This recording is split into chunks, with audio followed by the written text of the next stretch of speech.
Good morning, everyone. Thank you so much for joining us on today for Maternal Mortality, Where Are We? I think you're in for a treat. We have an array of guests today that will walk you through the landscape of where we are now. This topic is very important, and I think a lot of you have heard about it, but just to present a little bit as to why we're here today.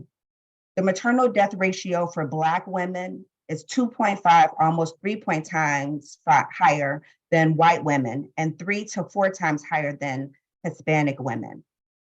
Imagine only a Black mother with a college education is 60% at greater risk for a maternal death than a white or Hispanic woman with less than a high school education. We would wonder, why is that?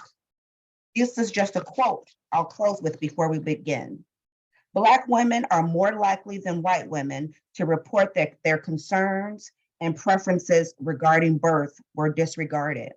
Women with Medicaid coverage reported inadequate postpartum care and support. But we're here today to have a discussion about what each of us can do to change that trajectory. Thank you all very much. My name is Yvonne Collins. I am the Chicago Citywide Coordinator for the Delta Research Foundation, Education Foundation Research Matters for All of Us. This is our team.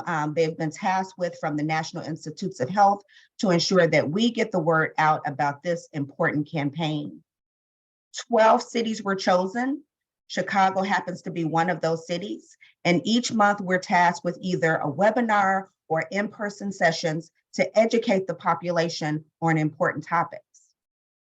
The campaign objectives are to create awareness, to encourage health and wellness, and to educate. Our focus is the African American community. So much of what we've done in medicine over the years has not really taken into account individual differences, and this is an opportunity to be part of something historic. Most studies and most clinical trials have always been with the average white male. So as we start thinking about this in the context of building trust, I think we get back that trust by involving the community. Not saying you come to us or we'll just do things to you. We're going to do things with you and in fact allow that information to be accessible to you, the individual. You're going to have some individuals that are going to say, yes, good, we're getting in on the ground level of a study. And then you're going to have those that have some trepidations about it. My thing is to bring them aboard and let them know that this is for the greater good for them. We have input, and without input, there's no buy-in. And without buy-in, there's no commitment. Without commitment, there's no success. Tuskegee happened.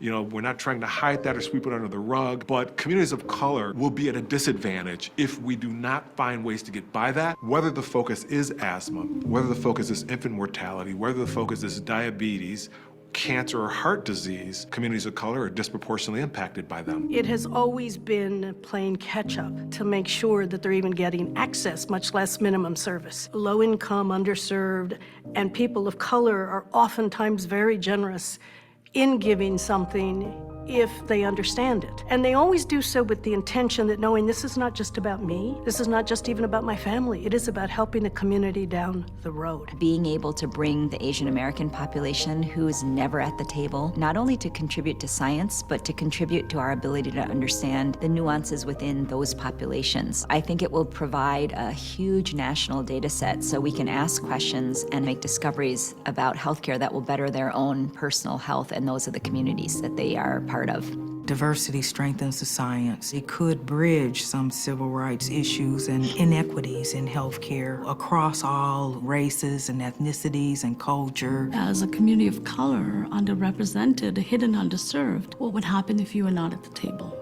It is an issue of equity, and it's an issue of justice as well. It is important for minorities to be a part of this, or we will again be left with medications that are created for really other populations. I'm hopeful that we will be overwhelmed with folk.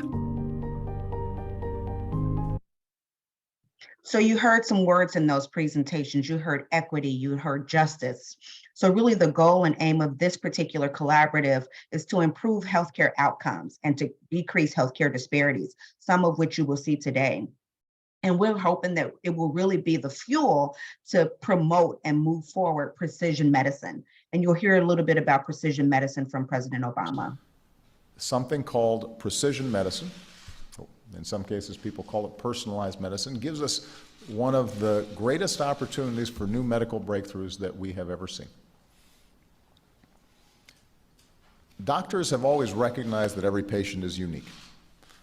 And doctors have always tried to tailor their treatments as best they can to individuals. You can match a blood transfusion to a blood type. That was an important discovery. What if matching a cancer cure to our genetic code was just as easy, just as standard? What if figuring out the right dose of medicine was as simple as taking our temperature? And that's the promise of precision medicine, delivering the right treatments at the right time, every time, to the right person. So imagine that. You can tailor medications to a specific patient.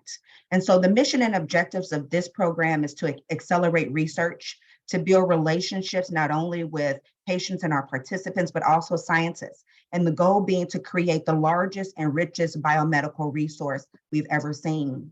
The core values, it's open to everybody. We're encouraging diversity. You'll see some of the numbers a little later related to how we're accruing in this trial. We want to be transparent about what the goals of the trial are. We want it to be secure and private, and ultimately really make a positive change. Not only a positive change in how people see their own health and their own health care, but also a positive change in terms of how the community sees science and how the community sees clinical trials and research. So you'll hear a little bit more as Maria talks, but the process is really easy. You enroll, you answer some surveys, you attach different devices to the program where data can be obtained, but I'm not going to go into that because I don't want to steal her thunder. But imagine if we could answer these questions. We're in the middle of an opioid epidemic. Could we have better pain medications that aren't addictive? Could we be able to, via genetics, determine who might be more susceptible to addiction? Could we identify who would more likely require insulin for diabetes? Better ways to prevent diabetes? Could we identify those who are going to develop dementia, perhaps at birth, to encourage all of those preventative measures that we know help some? But these are just a few of the many questions we hope to answer with this project. And as scientists now can take data and really be selective, we now know that there are medications that African-American populations have been taking for years. Then now, because we know the genetics behind not only some of the diseases, but some of the medications, we know that those medications have never worked. So you've been taking a medication for years, your blood pressure hasn't been controlled, would put you at increased risk for strokes and heart attacks and renal disease. We can prevent that now, because now scientists can say, I want to study African-American women who are 30 to 50 who have breast cancer.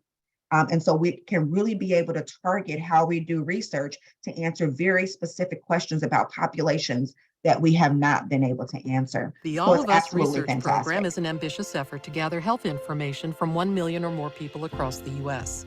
Researchers will be able to use this information to uncover new, more precise ways to prevent and treat disease and to keep people healthy. If we delve deeper into where we live, what we consume, what we do, that will have an impact on trying to prevent diseases in the future. Precision medicine will allow us to get the right medicine at the right time for the right person. Diabetes, high blood pressure, obesity, illnesses that Black women get and die from needs to be researched. This isn't going to be some sort of Tuskegee experiment. This is going to be the community working together with healthcare institutions. So the promise that we promote as part of the program is to fight disease, learning more about your own health, having access to your own data, and having the opportunity to be a part of cutting edge research. If you want to learn more about the program, you can go to researchallofus.org to learn more, but you're going to learn more today. The 5-year goals of the research program really are to accrue 1 million participants, really diverse participants, to expand the data that's available for those participants via an array of streams. So not only their health screens and data streams, but an opportunity for gene sequencing and looking at environmental data, which is a whole nother lecture, and physical measurements. And also the goal is really to look at ancillary studies, Can we identify, are there particular types of exercises or environments that we know play a role? Also, I mentioned earlier, we really want to increase the community of researchers, really with a focus on researchers who look like those patients to productively use our research data, and really to incorporate all of that to return information that's gathered back to the participants so that they have that information and can make informed decisions about other clinical trials that may be available for them. I'm going to stop for a moment and I'm going to turn it over to Maria. She's our healthcare partner at Northwestern, who's going to go over a little bit more specifics about some data around the All of Us research program. Thank you, Maria. Thank you so much. Thank you for the wonderful introduction to the All of Us research program. My name is Maria, like Dr. Collins said, and I'm a research study coordinator senior at Northwestern with the All of Us research program. And I am very happy and very honored to being here today. We really appreciate you taking the time to be with us and learn more about the research program. So like Dr. Collins mentioned, I'm going to be sharing a few more details on how to sign up for the program, as well as what to expect once you sign up and what our numbers are looking at in the middle of year 5. So Dr. Collins, if you don't mind going to the next slide.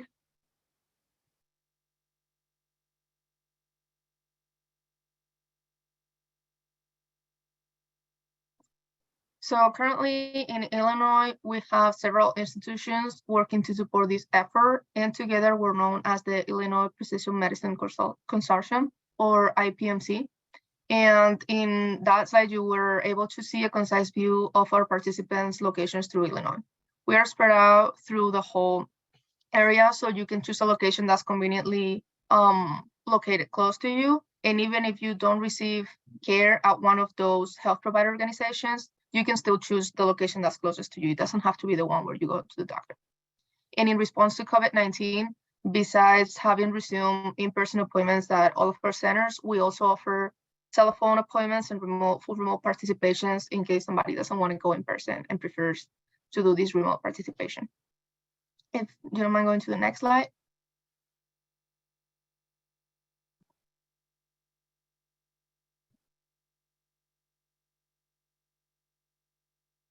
So what does the participation in the program look like for somebody that signed up? Participation is mostly made out of 2 parts, the online part and the in-person component. If you're a smartphone user, the simplest and fastest way is to download the All of Us application on your mobile device, or alternatively, you can also visit our website, joinallofus.org/Illinois. And in there, or the mobile application is where you will be creating an account, your participant account. In this account, known as the participant portal or the digital dashboard for the participant journey, is where you will be completing the online portion that will take place before and after an in-person appointment. We ask that participants complete the first 3 consents and the first 3 surveys before coming to the in-person visit, so this decreases the amount of time that a person has to spend at our participant center. However, we want to make this inclusive, so we also offer the option of completing all the online portion at the center with us if anybody needs help or wants our help or has any questions about this. As I mentioned, we also offer telephone appointments to help participants through these first components of the program. We either offer to read them the consents to the surveys, and for the surveys, we also offer to enter the answers for them. The consents is something that they will have to do on their own. They're gonna have to be the ones signing them, because we wanna make sure that they know what they're signing for and that they have complete control over that decision. Participants in this portal are also able to view activity and data shared with the program at any time. When a participant comes into one of our participant centers, what they can expect in this in-person visit is that if the online portion has not been completed, they will be taken into a private room where they will be able to go through these consents and these surveys. And in these consents, they will find in-depth information of what's going to happen. The first consent will be about participating in the program. The second consent will be if they want to share their electronic health records with our researchers. And the third consent will be if they want to receive DNA information and genetic information back on their accounts. Once these consents have been read and signed and the videos explaining everything have been watched, They can begin the first 3 surveys that are needed before the in-person appointment can happen. These are the basics, the overall health and lifestyle. And if a person doesn't want to share the electronic health records with us, they can still participate in the program. They can still do the surveys afterwards. They will just not be able to do the in-person visit. Additionally, if somebody does not want to get their genetic information back, that's completely fine as well. And they can still participate both with the in-person visit and the next surveys. These surveys that we will ask to complete before and after are what will provide researchers with an understanding of what life and environment is like for our participants, like how they exercise, what they eat, because it differs for everybody and it plays a big difference in our health. And surveys are an important part of staying connected with participants and hearing about the changes that happen in somebody's life over time. After these surveys and these consents have been completed, participants will be given a list of nearby sites that they can partner, the ones I showed earlier, or if they're in another state, the most appropriate or close ones to them. And after selecting the desired location, they will have the opportunity to schedule an in-person visit if they are not at it yet. That portion, the in-person visit, will take 30 to 45 minutes, and it'll be like a mini physical. In this, we will take physical measurements like height, weight, hip and waist circumference, and blood pressure.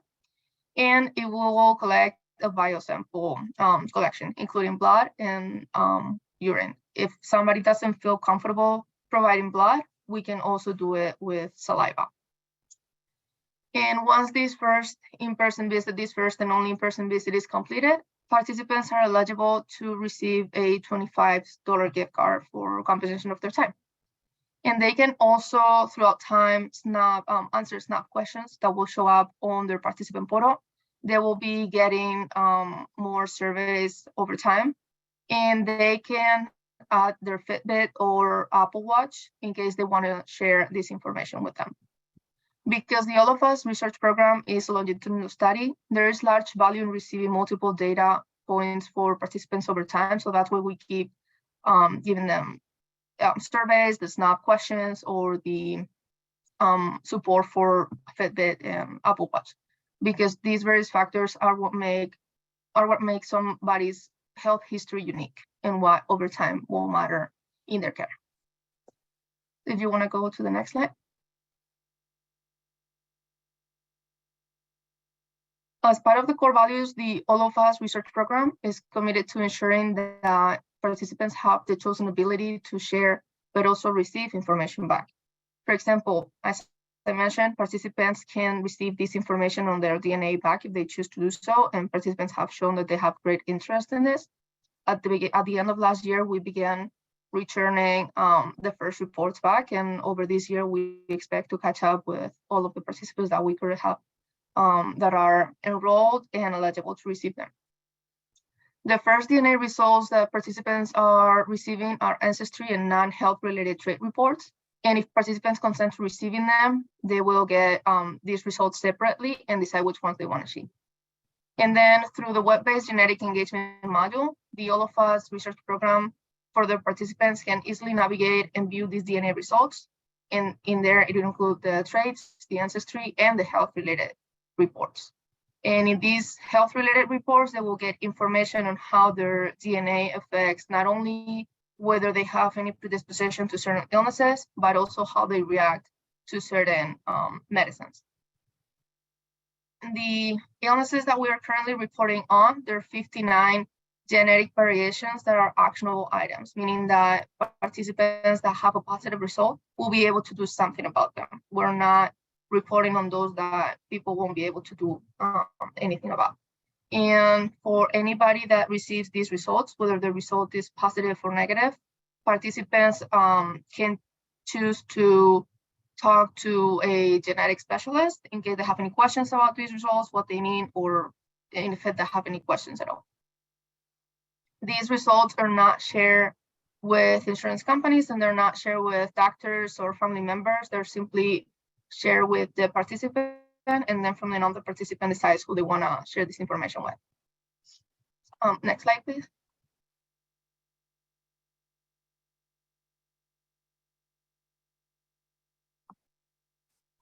And as I was mentioning, for the in-person visit, the first thing is that safety is our top priority. So we ask when you come in person that you use one of the masks provided by the hospital. They will be found in every single entrance. And there is a thorough health screening during check-in and the day before the appointment. And we also offer a car service called Case and Health if somebody cannot drive or take the public transportation to our centers. These Case and Health service pairs with Lyft and Uber, and they have dedicated drivers to medical appointments. But if somebody decides that they prefer to take public transport, we offer a Venture car that's valid for 24 hours. And if they want to drive, we also validate parking.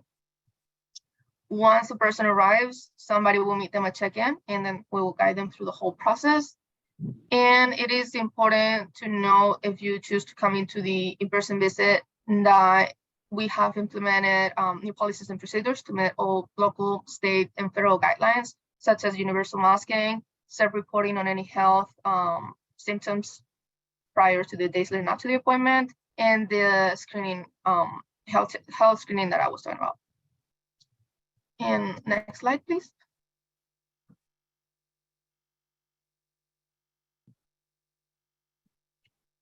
These are some of the numbers in year 5. We expect the programs to go for a total of 10 years or more. So we're right now in the middle of it. And we have over 500,000 participants that have done the first initial consent, and about 398,000 that have completed this initial consent. So 3 of them, the initial surveys and the in-person visit. Of those, we have, in Illinois, we have 47,000 that have completed the first initial consent, and over 38,000 that have completed everything. And nationwide, over 80% belong to a underrepresented community in biomedical research.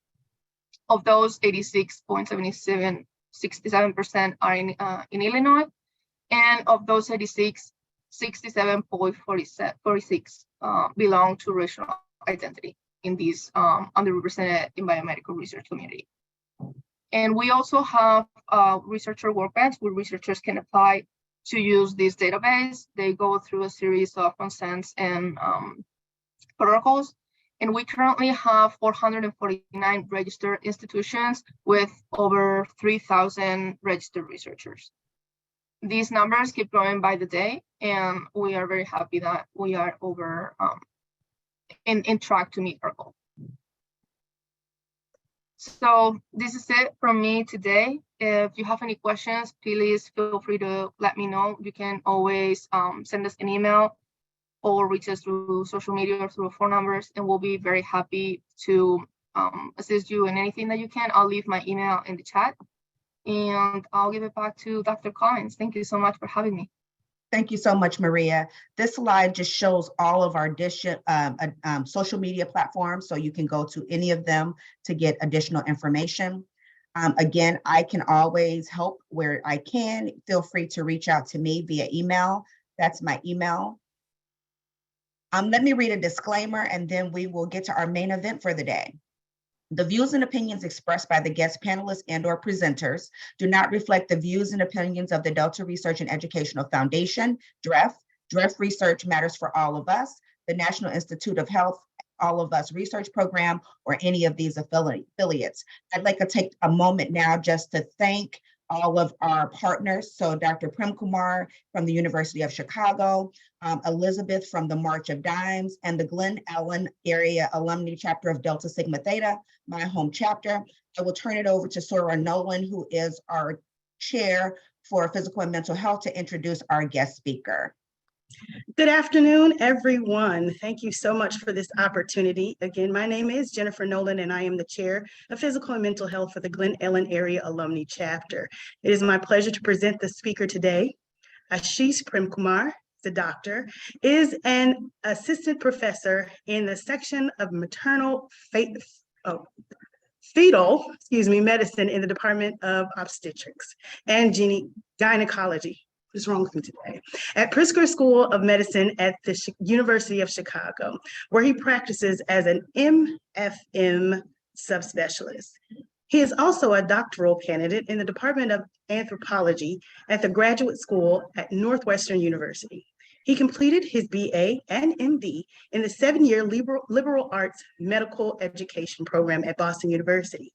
He completed his residency in obstetrics and gynecology at the University of California, San Francisco, and his fellowship in maternal fetal medicine at Northwestern University.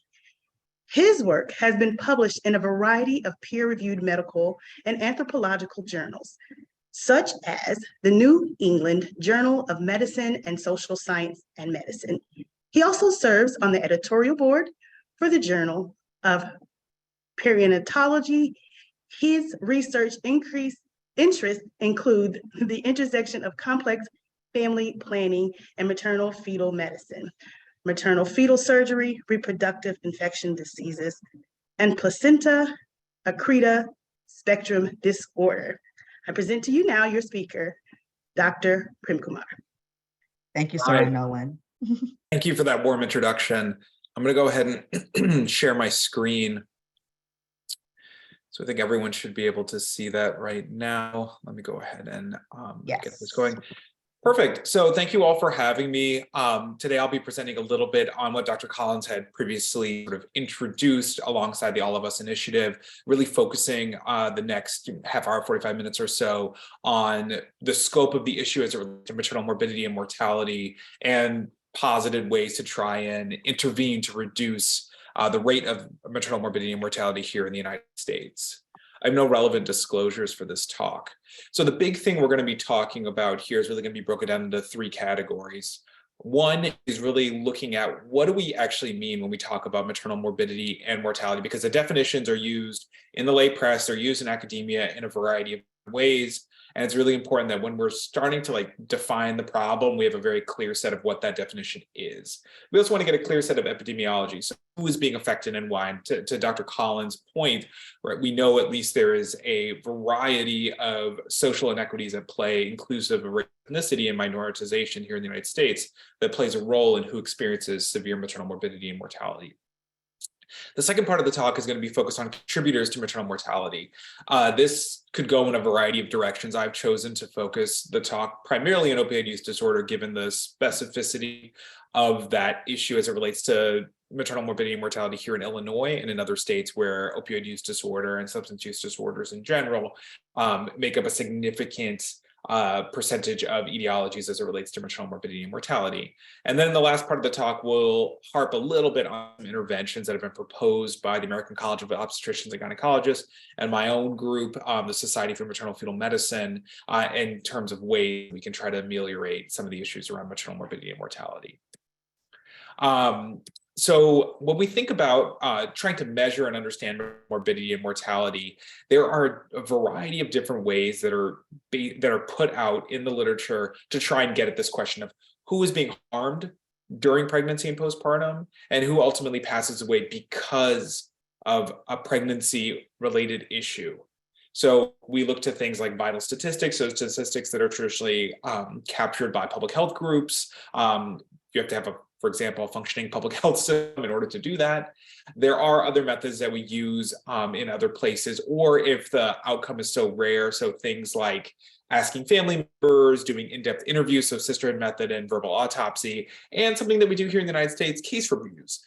So usually at the statewide level, here in Illinois and in other states, there are a conglomeration of obstetricians, public health specialists, and a variety of other types of physicians that review cases of maternal mortality to assess what happened and whether we think this is a pregnancy-related cause, and we'll get to it a little later, whether or not we think that the attributable cause could have been altered in some way so that the person may not have experienced harm.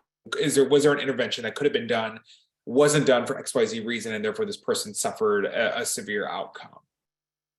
So the here in the US, and this is one that kind of gets talked about, and you may see it in the news now and again, and I think NPR and ProPublica kind of delved into this a little bit in their last couple years when they, for those who have been familiar, there were a variety of articles coming out around maternal mortality, particularly among Black in the United States, starting around like 2016, 2017, and kind of harped on this issue of, well, how are we actually measuring this in the United States? Because there is a little bit of a temporal change that has gone on, and it's made it a little bit hard to interpret the data.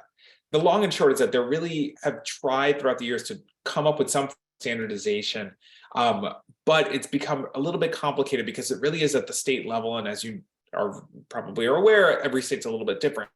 So what ended up being created back in 2003 was something called the pregnancy checkbox. The idea was that for any individual who had the capability of being pregnant, the coroner signing the autopsy report would have to check off, was this person pregnant?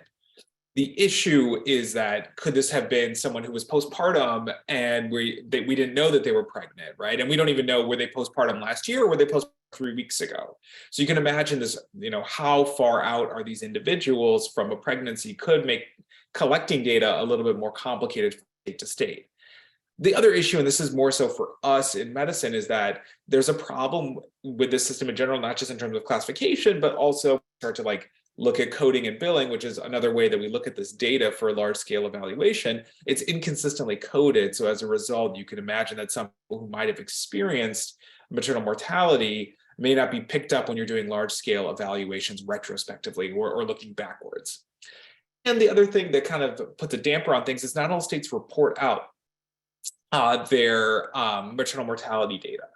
And that can become a problem. And we've seen this recently in Texas, where Texas didn't end up reporting out their maternal mortality data until almost 4 months after it was actually legally required. But many states do not actually report out maternal mortality data to the US, to the CDC or affiliate National Public Health Institute. So something that we have to kind of keep in mind with the data is the data has its limitations, but it's stark nevertheless. So this is now old, but this came from a piece back in 2017 in the New England Journal that looked at the maternal mortality ratio, so deaths per 100,000 live births. And what you can see here, which is a pretty stark finding, is that as we start to move through time from 1990 to 2013, you see that maternal mortality ratio increasing significantly over time. And as you probably are aware of, heard on the news, the US being, in the quote unquote industrialized world or the global north, or however you want to describe our level of privilege, has one of the highest maternal mortality rates in the world when it comes to developed or countries in the global north, and we still don't really know why. And we don't know why it continues to increase. This talk in part will talk a little bit about some of the mechanisms that we think might be causing this increase. This is a very messy paper. This is a very messy set of graphs, but I think it's really, really important to get a sense, because one of the things that people talk about is, well, like you mentioned before, is it that we're just paying more attention to it, right? We're putting in these check boxes. We're trying to get this, done in a unique way.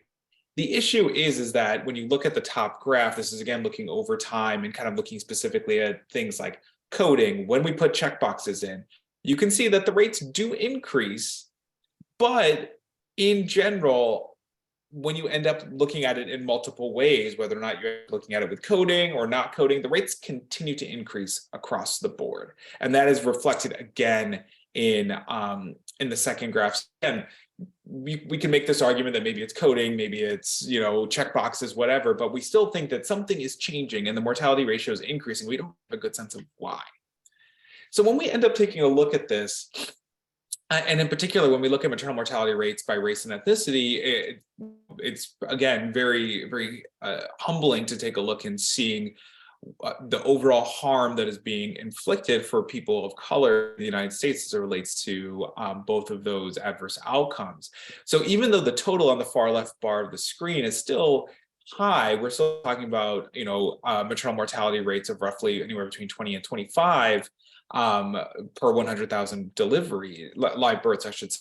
We see that rate almost doubled to, even in certain circumstances, almost tripled among people who identify as non-Hispanic Black. Why that difference occurs, even when we compare it to, for example, non-Hispanic white individuals or even Hispanic individuals, merits further consideration. And there's an entire literature, an entire set of research questions aimed at trying to unpack what is going on here. So this data ends up looking a little bit at maternal age as one of the key factors. And again, we can kind of see the maternal age, this again, these graphs, and this is a problem in the literature, can be a little bit messy, but the concept being is that if you go from left to right within each of the columns, so for example, non-Hispanic white, non-Hispanic black, Hispanic, the leftmost column is youngest, so like less than 20. Rightmost column is the oldest, so greater than or equal to 40 years of age.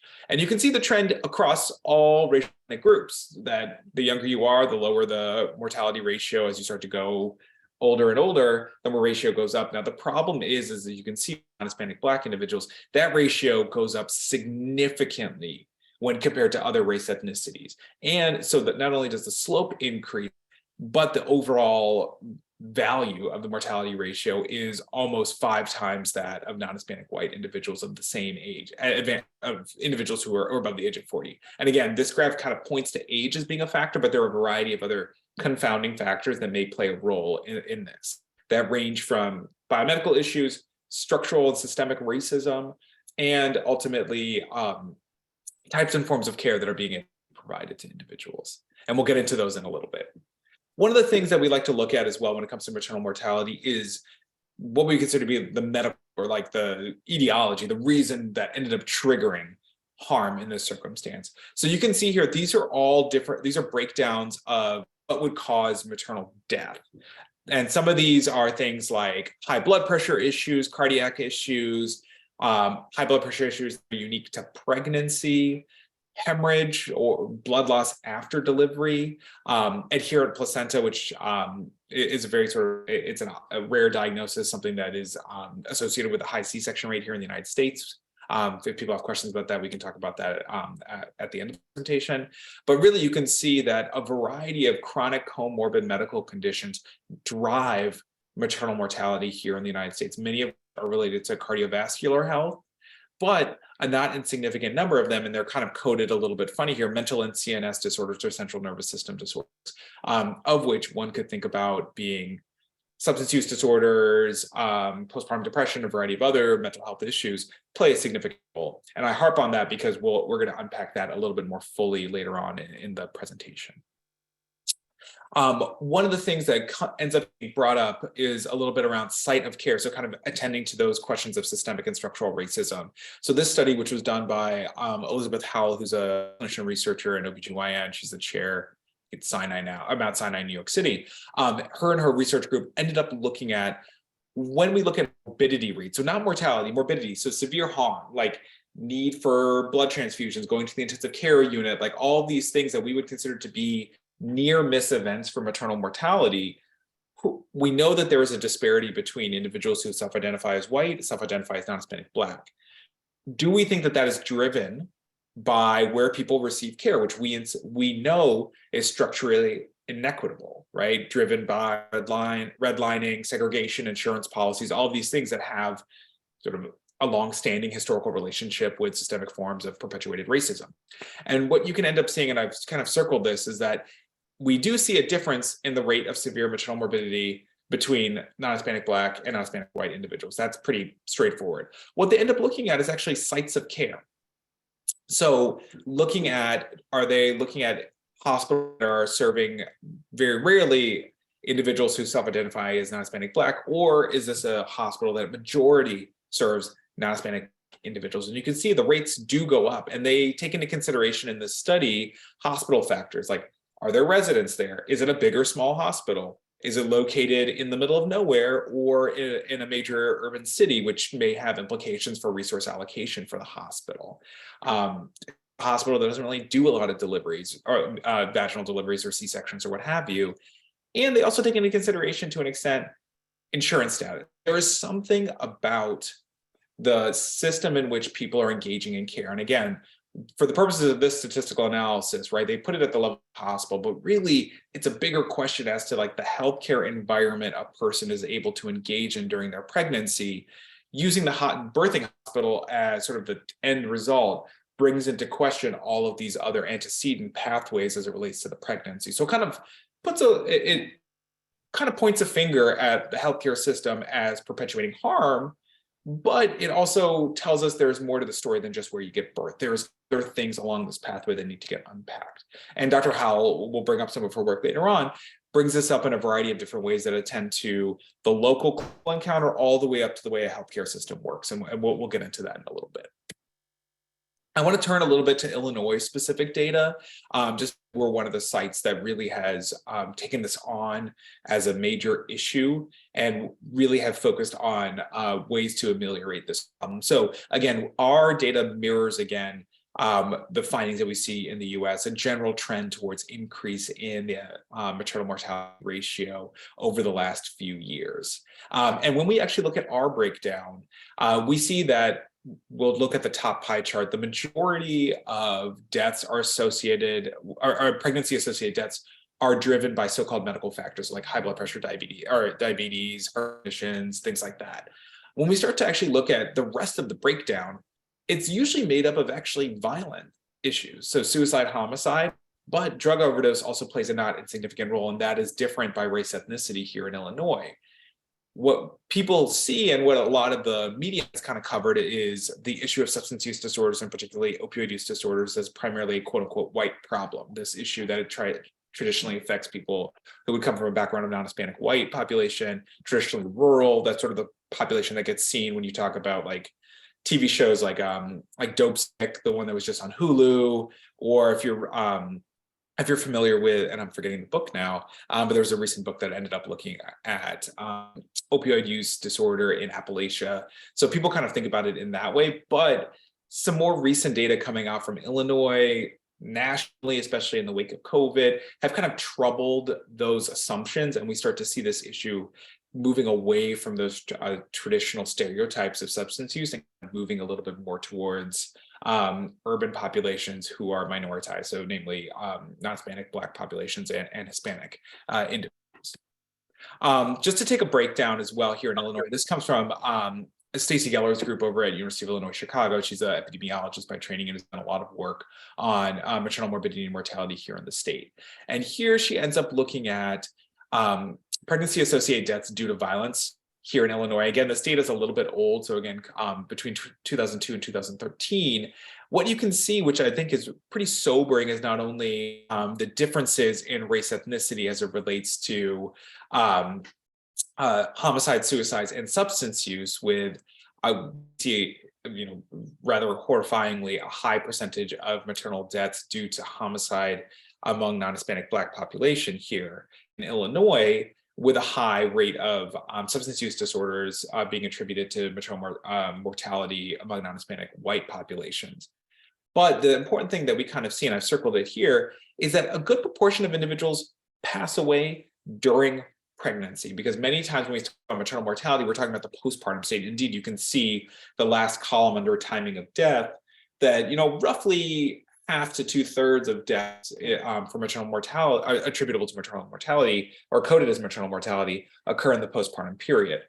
It's not to forget that maternal mortality can also happen during pregnancy, and that is something that we have to be really, really cautious of when we start to think about interventions and where clinicians, health providers, the healthcare systems want to intervene and how we can best intervene.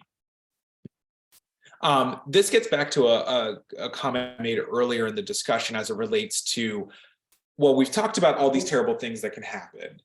Are any of these things thought to be preventable when we actually go back and look at these cases? So this data, again, comes from Dr. Geller's group in Illinois. And what she ended up looking at is basically in Illinois, all of the cases of maternal mortality are reviewed by a committee. The committee then decides, this committee, again, based on public health individuals, people who work in obstetrics, people who work in prenatal care and perinatal care, was this adverse outcome potentially preventable?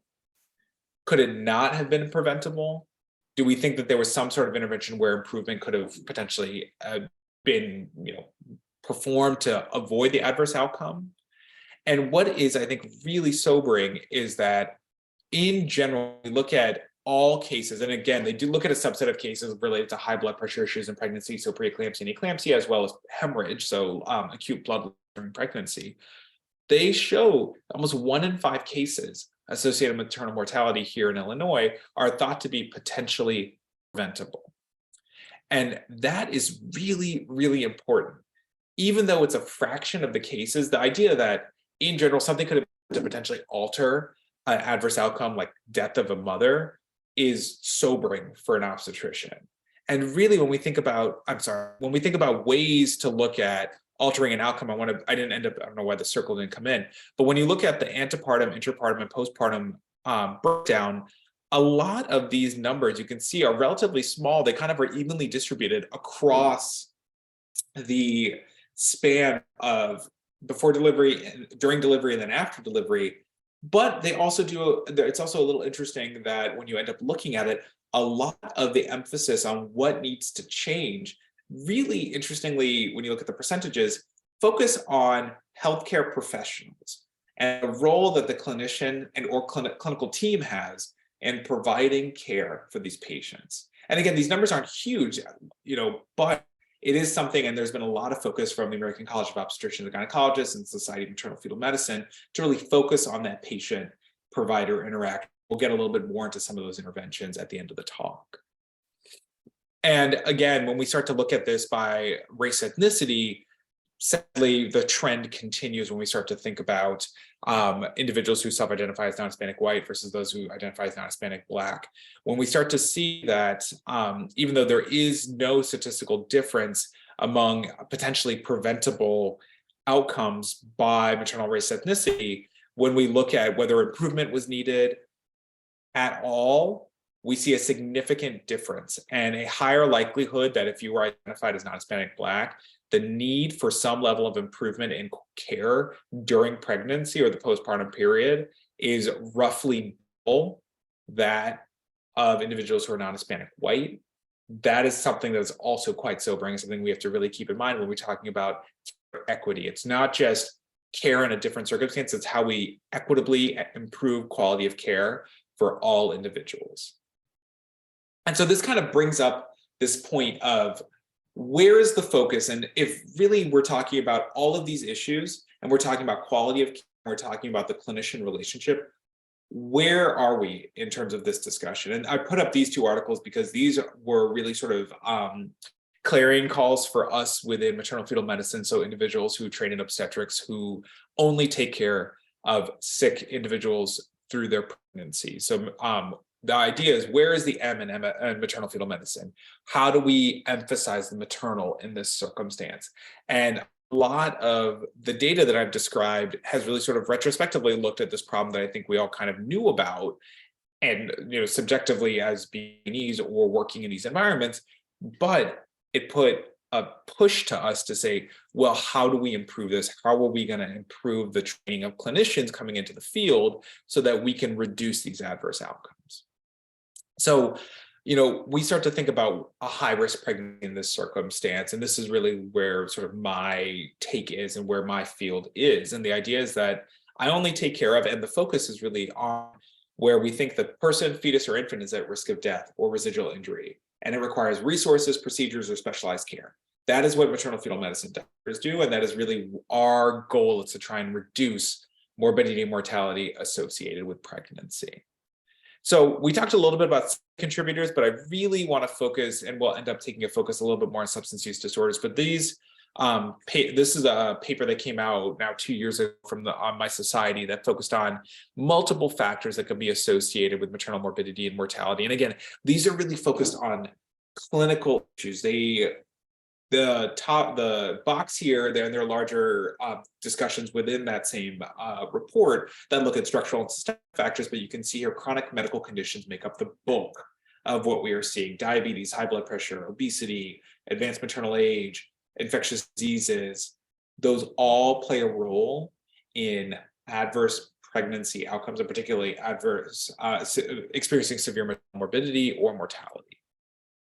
So for the purpose of this talk and so for the second part of this talk, I want to take a second to talk a little bit about the role of substance use disorders in maternal morbidity and mortality, and particularly the role of opioid use disorder. So again, kind of mirroring that previous slide I had showed around the rate of, or the mortality ratio, over the years for maternal mortality, you can see the same occurring almost simultaneously as the first slide I showed you, from the 90s all the way up until about 2014. This data comes from the National Inpatient Sample, which is a large publicly available data set for all inpatient hospitalizations. So you can see that this is increasing, and it's increasing at a pretty high rate. These are the number of cases that are diagnosed in moms per 1,000 delivery hospitalizations. So it's like very frequent, and it's getting more and more frequent.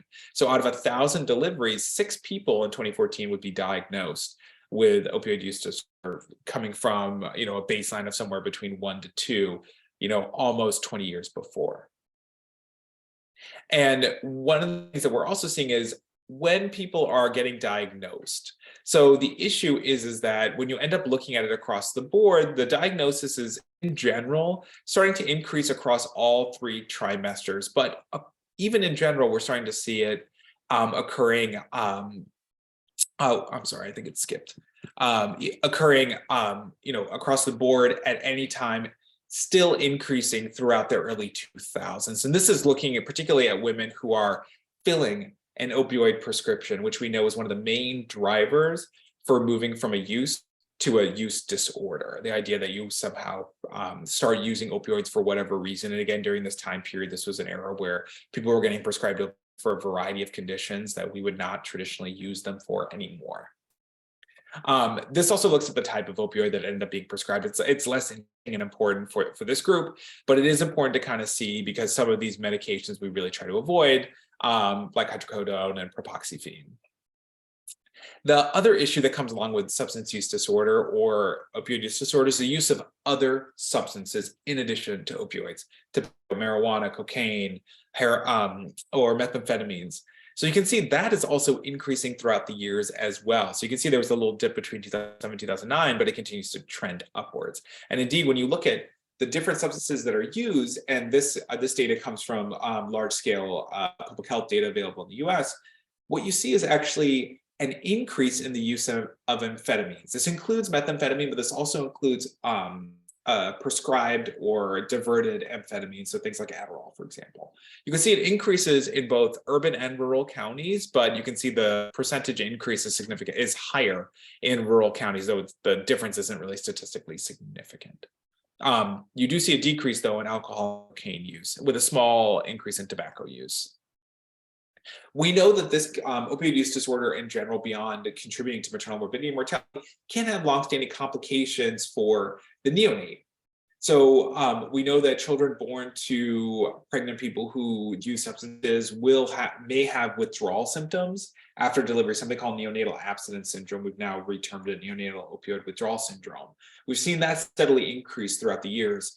This can lead to prolonged hospitalization for the child, need for additional medical treatments and monitoring. And we're starting to look at the long-term neurodevelopmental outcomes for these kids. There's a large NIH study going on right now that will hopefully answer that question, but we're like probably 5 or 6 years before we have any preliminary data to take a look at. Again, taking a look at the race ethnicity breakdown for who is being diagnosed, a majority tends to be individuals who would identify as white, either in the antepartum period prior to delivery or after delivery.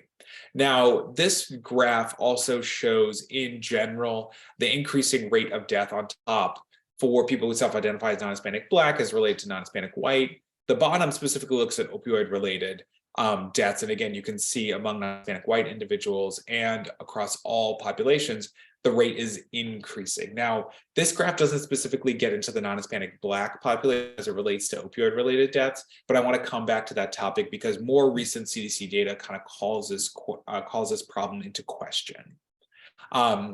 Here in Illinois, we know that as of 2017 data, opioids actually overtook more common medical conditions like hemorrhage or hypertensive disorders as the main cause of death here in Illinois. And in other states too, Colorado, Utah, Tennessee, I think California as well. This ended up being one of the main causes.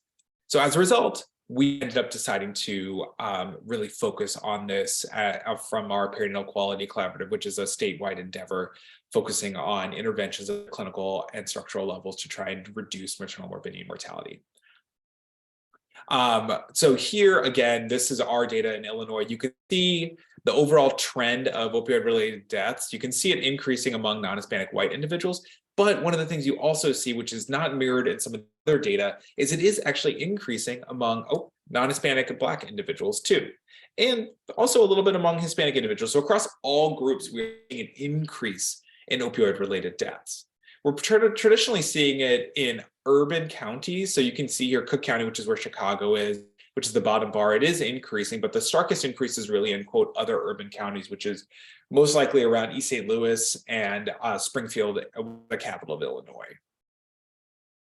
The thing that we have to keep in mind, and like I mentioned before, is maternal mortality can happen either during pregnancy or up to, historically used to be 42 days after delivery, but now we've extended out to a year after delivery. So Dr. Schiff, who's out at Mass General in Boston, did a very large evaluation of Massachusetts specific data to look at if people are diagnosed with opioid use disorder, when do they overdose? Both fatally and non-fatally. And what they end up showing is that not only does appropriate treatment, so pharmacotreatment, so methadone or buprenorphine, reduce the likelihood of overall fatal and non-fatal overdose, but you can see that when people are overdosing, it really isn't so much during pregnancy. If you look at first, second, and third trimester, there is a little bit during first, second, and third trimester, but it really starts up after delivery.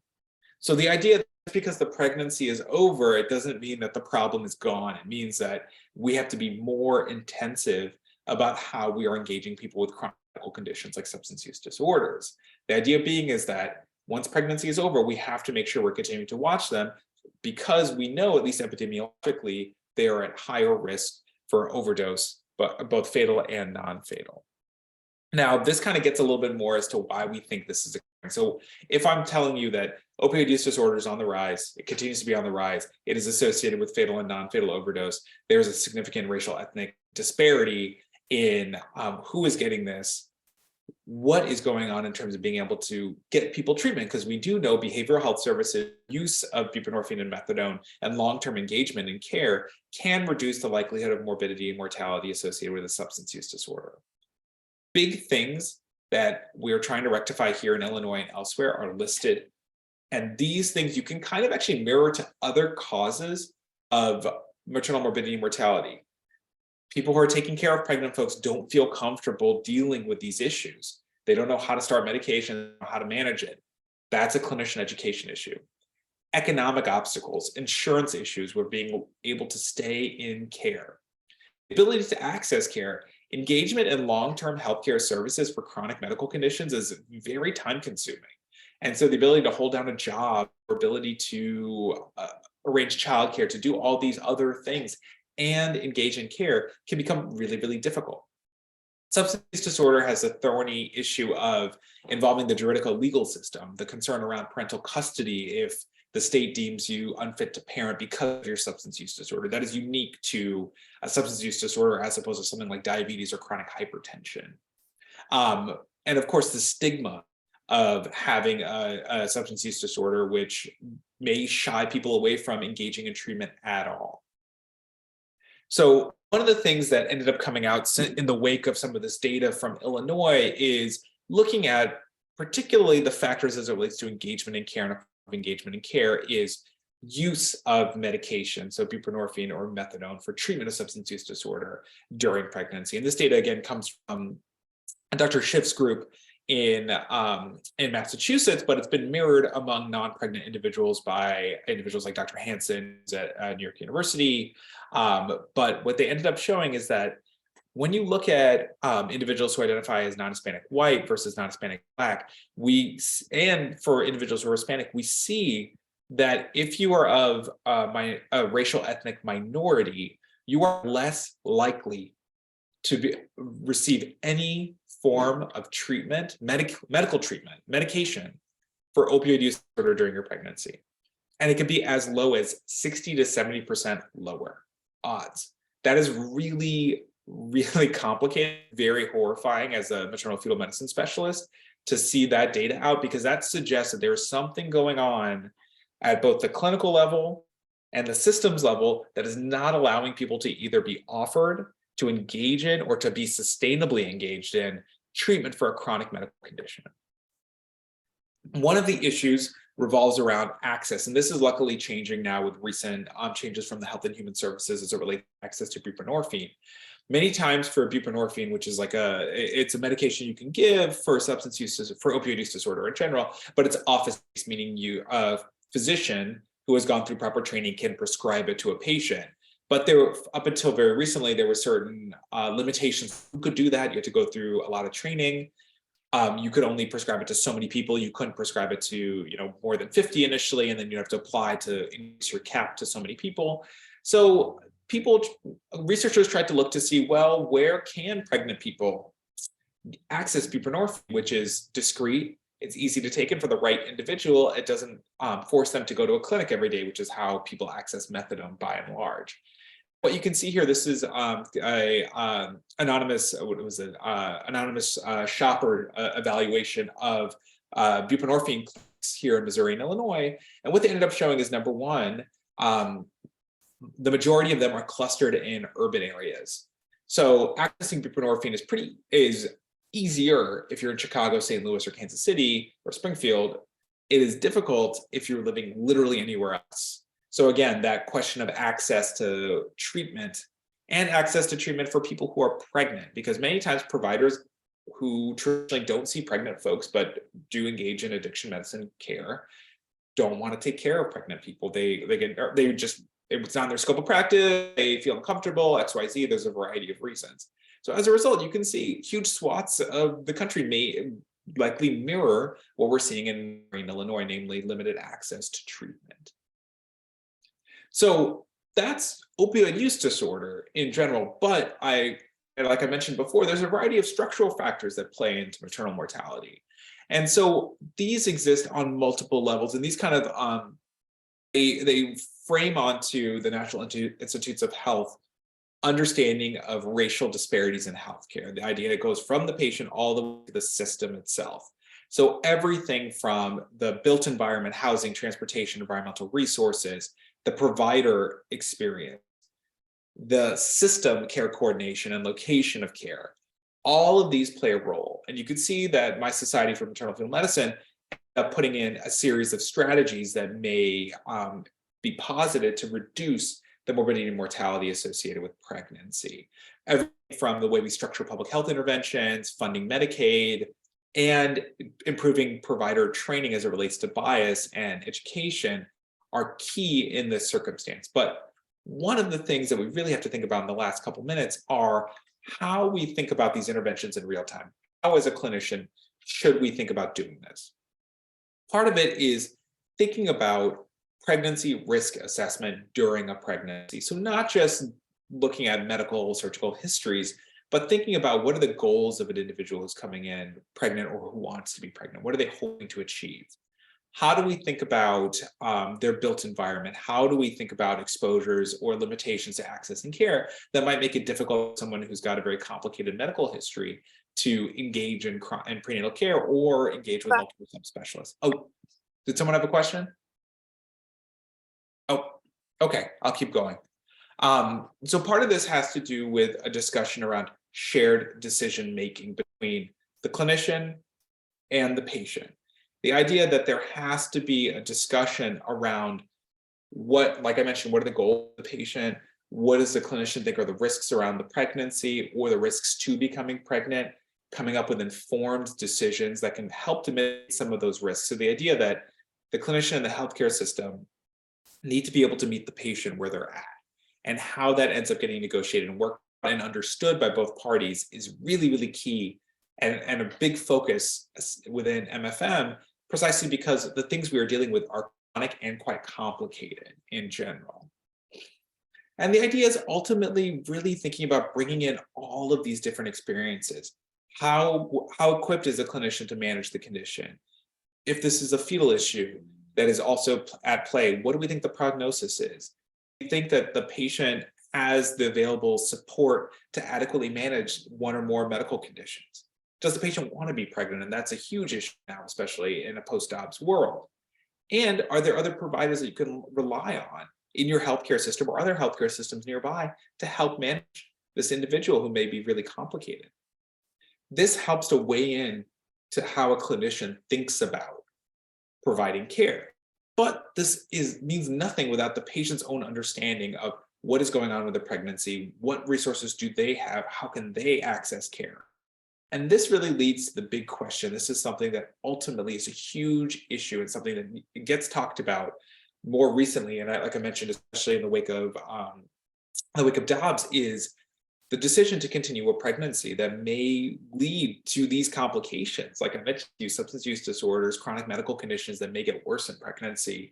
They may end up causing severe harm or even death to a pregnant person. We have to make sure that people who are pregnant, who are capable of being pregnant, or who are pregnant with chronic medical conditions are aware of their options and understand the risks. Without that, we may feel like we're unable to safely care for individuals in a comprehensive way. It doesn't mean that everyone who's sick shouldn't be pregnant. It just means that we have to have a clear understanding of how we can best manage these complications in an increasingly complicated environment. And part of this ends up having to do with, well, we know the disparity exists. We know that chronic medical conditions aside, we still know that people who identify as Black and people who identify as white have starkly different maternal mortality outcomes. How do we think about this from a systems perspective? And how do we think about this from a healthcare provider perspective? And this paper, and I mentioned Elizabeth Howell a little bit earlier, but Dr. Howell had published this alongside a variety of other folks looking at care quality bundles. So this is like a hot topic within public health and in maternal mortality, is that if we do a series of interventions at the healthcare system, somehow these interventions together will help to reduce adverse outcomes associated with pregnancy. It's not just like one thing that's going to do it, it's going to be this whole toolkit that's going to happen. Dr. Howell and her group put together what's called a disparities bundle. The idea that when we think about healthcare disparities and adverse outcomes associated with issues like maternal race, ethnicity, socioeconomic status, geographic location of residence, how is that interpreted by the healthcare system, and how can we change the way that's interpreted to improve outcomes? So everything from how we think about specific knowledge of disparities, lack of recognition of disparities, how we think about communication barriers, and fragmentation in the way that healthcare is provided within a healthcare system are key problems were identified by Dr. Howell and her research group, and she's proposed a series of different interventions at the level of the healthcare system to try and ameliorate some of these problems. And again, this is something that has been posited in the literature. It is taken up in different ways. We've taken it up here in Illinois as it relates to promoting vaginal deliveries and reducing the first primary cesarean section, but it is being brought up in multiple ways and in multiple avenues. So we will hopefully see some of that data. Some of that data has actually come out around vaginal delivery in California. The data came out last year in the Journal of American Medical Association, so one of our very big journals. Nevertheless, we will have to see how it plays out on the state level in other areas. And with that, I know I've gone really fast and gone over a lot of topics, but I wanted to open it up for questions. It looks like there's a couple here.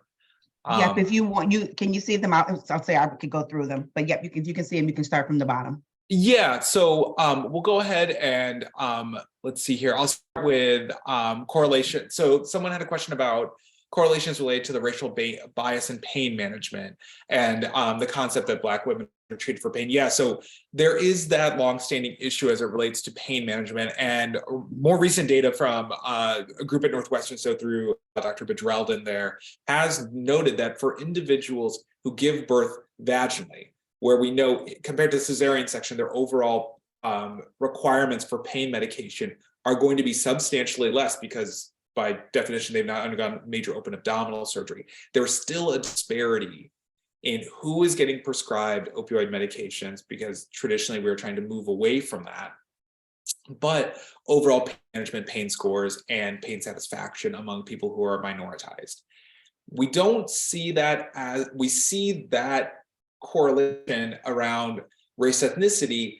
However, one of the things we have been trying to do, which is a little bit, it doesn't really correlate with that of women being undertreated for pain, but is more so on the concept of overprescribing for opioids in the postpartum period, because we feel like overprescribing opioids is one of the main drivers for developing a substance use disorder.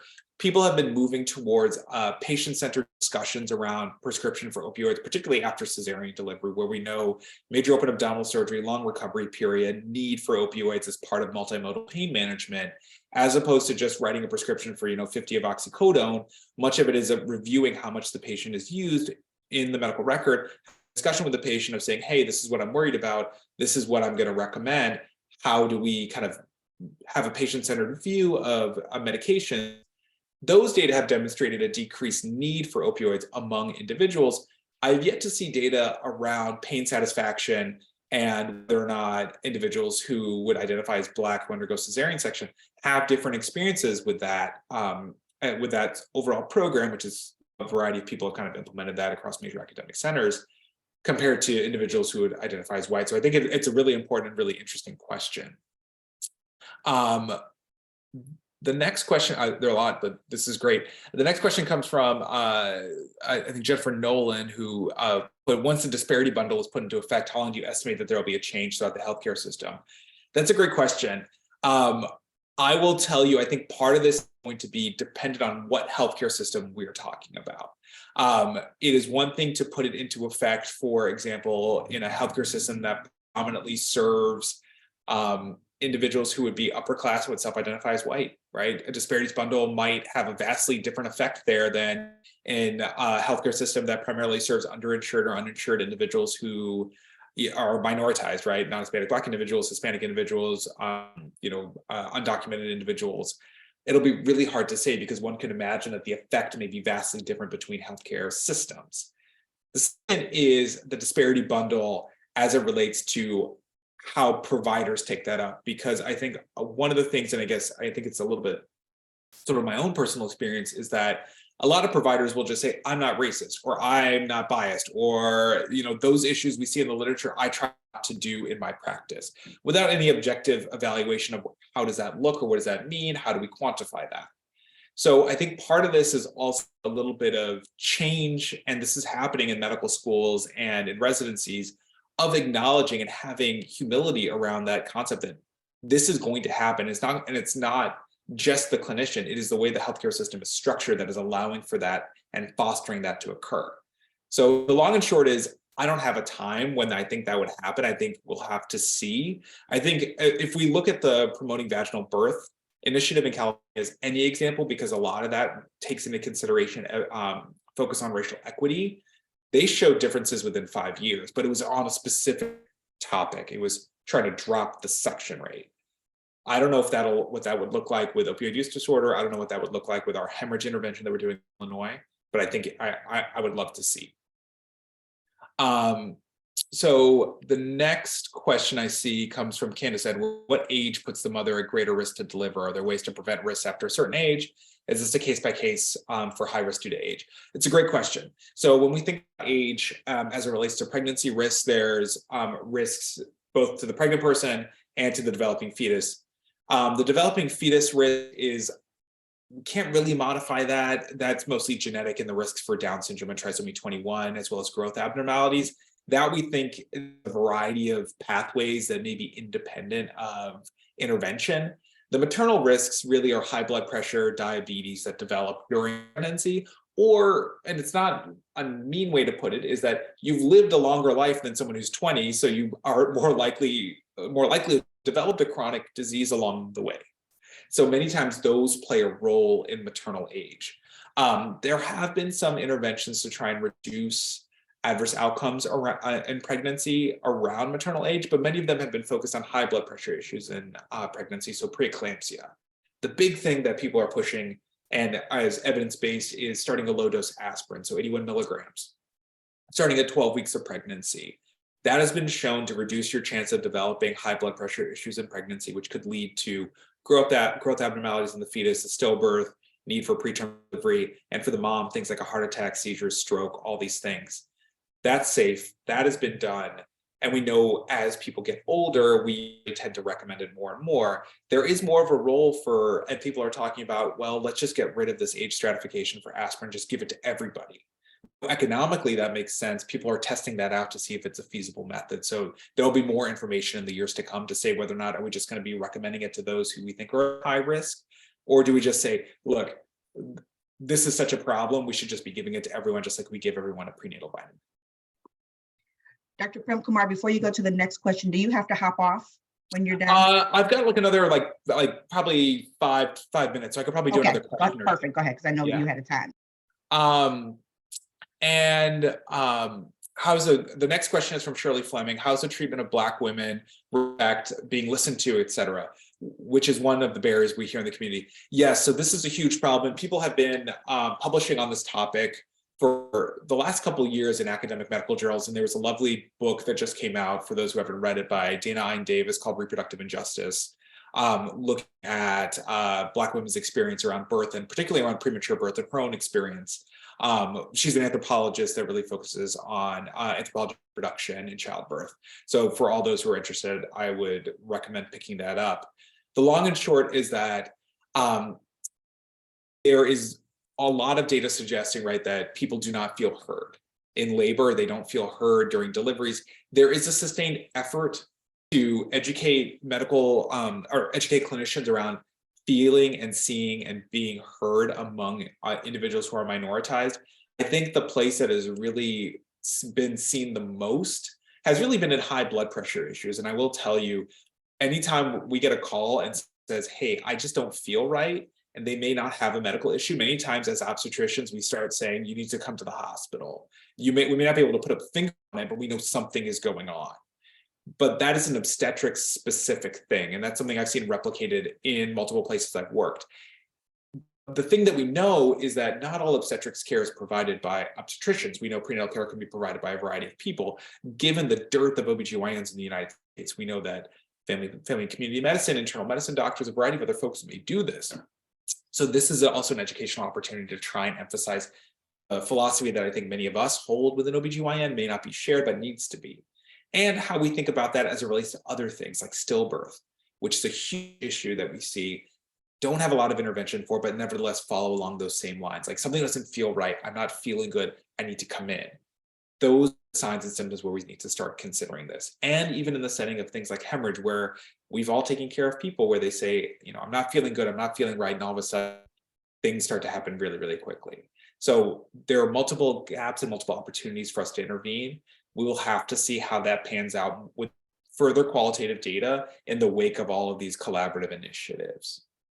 I have time for one more question. So I'm gonna, actually these two are important. I'm actually gonna start with the second one. And then, so this is from Rakia Davis. So tips of the kind of questions a woman of color should be asking physicians when they're planning to be pregnant that are pregnant. I think, so this is, I've been asked some of these questions in the past very pointedly, and I think they're really, really important. Number one, I really think it's super important to always ask your clinician, and I mentioned it before, should I be on an aspirin, yes or no? We have very few interventions to reduce adverse outcomes in pregnancy, and aspirin is one of them. So you should always ask your clinician, should I be on an aspirin, yes or no? Number two, am I okay for delivery to go to a certain hospital? Because many times, because of how fractured the healthcare system here is in the United States, Chicago is a huge example. Some hospitals are really well equipped to take care of really sick people. Some hospitals are really good at taking care of low risk patients, essentially people who are like 20 years old, have had a baby or two, and their labor course is not going to be long. It's going to be quick. They're going to be in, they're going to have their baby's going to be healthy, and they could probably go home in a day or two. So you always want to ask, whatever hospital you've identified, is that where I can go? Number three, and the thing I think is really important, is what level of birth support can I have? We know that birth support like Buzz and other birth workers have been shown to reduce the rate of cesarean deliveries and have been able to promote vaginal births. So I always say, if that is something that you are interested in or want more information about, that is always an opportunity to try and ask your clinician. The issue that we run into is that in most states, those are not funded out by like Medicare and Medicaid. I think Minnesota, New York, California probably just put it in. where those services are funded, meaning that if you have Medicare or Medicaid, you can actually go to a doula group that will accept your insurance. Otherwise, it's an out-of-pocket payment, and they can be quite expensive. So that is something that it may be a little bit more of a case-by-case basis. But those would be like the three big things that I would want. It doesn't matter if you're a person of color or anything. Those are the three things I would just want, like my wife to ask, let alone people who we think are at high risk for maternal morbidity. I'm going to answer E.M. Forte's question. How does my background in anthropology contribute to the understanding of medical topics discussed? So in general, we know that the social sciences have been clamoring for rethinking obstetrics, rethinking maternal morbidity and mortality for a very, very long time. Not very many people have really listened, and there aren't very many social scientists who practice in obstetrics. I can actually name on one hand those do in the United States. The issue is that the insights that are provided by social scientific theory as it relates to racial equity, as it relates to thinking about historical racism, systemic and structural racism, and obstetric violence, those are generated not from clinicians. Those are generated by anthropologists, sociologists, health practitioners. They need to be implemented in a way that is clinically driven. The problem is that anthropologists, sociologists, and public health practitioners think in a big scale. They don't take care of people. Right? Public health practitioners do to an extent, but anthropologists and sociologists are interested in the theory and they want to see things change. Clinicians, people in healthcare systems, we're the ones that have to enact that change. How you make that transition, that's really where the clinician social scientist role has, I think, a really powerful space within modern obstetrics and within modern public health, is that we can help that transition. We can't be alone in doing it. We need everyone to be involved. But that framework of being able to provide that critical theoretical lens to a common medical problem and to innovate solutions that haven't been done before, that's where I think the role of a clinician anthropologist is. And that's where I see my role in all of this. But these are great questions. I feel so bad. I do have to hop off, but I think, I'll put my, yeah, I was gonna say, put your contact information in the chat. There are two I think you didn't answer. I can send them directly to you to have you answer, and then we can send them out. But thank you so much for joining us today. Everybody give Dr. Prem Kumar a virtual hand clap. Great information. If everyone can stay on, we do have one other part we wanna make sure that you know about related to this. So thank you very much, Dr. Prem Kumar, and have a good rest of your day. Thank you, Dr. Collins. Thank you, everybody. Have a good day. I'm going to introduce next Dara. I'm getting ready to make Sora McElroy a doctor. Sora McElroy, who is our social action chair for our Glen Ellen chapter. And I will turn it over to you to present. We also want to make sure as part of this that you are aware of advocacy items that you can do. So we're going to touch quick on some advocacy topics, and then our community partner, which is March of Dimes, will give you the community perspective. So Sora McElroy.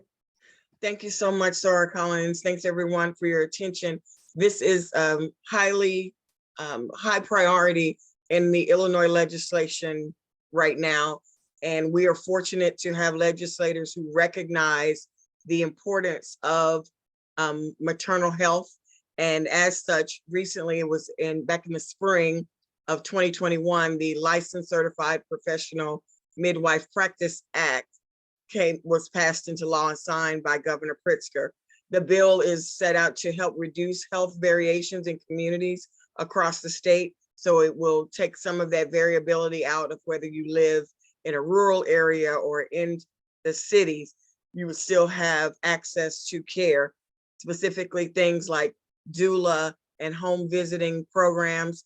They established training and certification requirements for doulas and evidence-based home visiting programs, which will help support maternal situations where mothers need access to care. It also requires that Medicaid reimbursement be help to reduce the disparities in maternal and mortality and morbidity. There is also a fund attached to this law that requires the state to create a funding pool of $50 million to preserve access to OB/GYN services and other specialty services, specifically in safety net hospitals. So as the doctor mentioned, those are things that are critical to making positive strides in this area of having access to care clinicians, as well as doulas and midwives, being able to provide home health and visitation and things like that as well. You go to the next slide, please.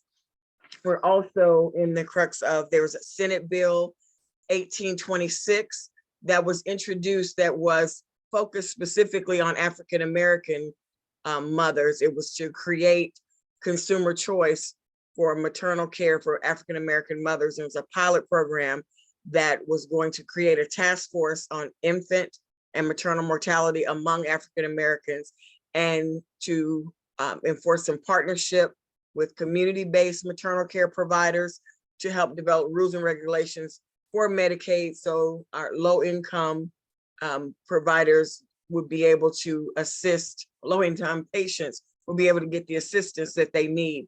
That was such a strong bill that it has now been rolled up into House Bill 158, which is from the Illinois Legislative Black Caucus as a part of its agenda to rid Illinois of systemic racism, because they recognize that a lot of the lack of maternal care and maternal mortality rates are directly connected to systemic racism. So now that bill has been rolled into this greater bill by the Illinois Legislative Black Caucus as a priority issue. So this is something that Senator Lightford, as well as the House of Representatives, are working on being able to move forward. So we are fortunate to have legislators who see this as an issue and who are taking action on behalf of mothers in our communities. If you have any questions with regard to the bills, what you can do, you can follow the bills, you can easily look them up online, or feel free, and I definitely recommend, reach out to your legislators. Remember, they work for us. So reach out to them via email, or there's an 800 number that you could call and be able to express your interest in them supporting things that improve maternal care for African-American and minority women in our community. Sora McElroy, are you able to put a link in the chat for our guest? I should be able to. Okay, perfect. I'll grab one. Thank you so much. Next, I'd like to introduce Elizabeth. She is the Director of Maternal Child Health for March of Dimes, really looking at the collective impact of all of the work that we do around some of the things that you heard Dr. Prem Kumar talk about. But really, March of Dimes has started looking at really when we talk about access wearer providers, because we know the distance that moms have to travel, especially in an emergency, makes a difference. So I will turn it over to Elizabeth. Thank you, Dr. Collins. Would you be advancing for me, or? I will. Yep. You just let me know when to go. Perfect. Thank you so much. Thank you so much. Good afternoon, everyone, and thank you, Dr. Collins, for that introduction and the invitation to really build on the presentations that we've had so far around maternal health. And just to kind of present also around the current state of maternal health. As Dr. Collins mentioned earlier, my name is Elizabeth Oladende, and I am the Director of Maternal and Child Health with the March of Dimes. Next slide, please. Just a few housekeeping. I am currently employed by the March of Dimes, and I have no actual potential conflict of interest to disclose. Next slide, please. So the objective of today is really to provide an overview of the current state of maternal health from a local, state, and national perspective, and then end with a few recommendations and strategies. All right, so just before we begin, I'm going to highlight just a brief overview of the March of Dimes. So March of Dimes leads the fight for the health of all moms and babies, and for the last 80 years, really been helping millions of babies not only survive but thrive. Next slide, please. And our vision and truly the North Star is that we imagine a world where every mom and baby is healthy. So regardless of income, race, or geography. Next slide, please. And our goal at the March of Dimes is to end preventable maternal health risk and death and also to end preventable preterm birth and infant death. And really, as Dr. Collins mentioned earlier, closing that health equity gap that we see, particularly across races, but looking at sort of the Black and white disparities. Next slide, please. Next slide. So as just to kind of build on the earlier presentation, we know that the US remains among one of the most dangerous developed nations for childbirth. 2 women will die from pregnancy-related causes today and every day. 2 babies die every hour in the US.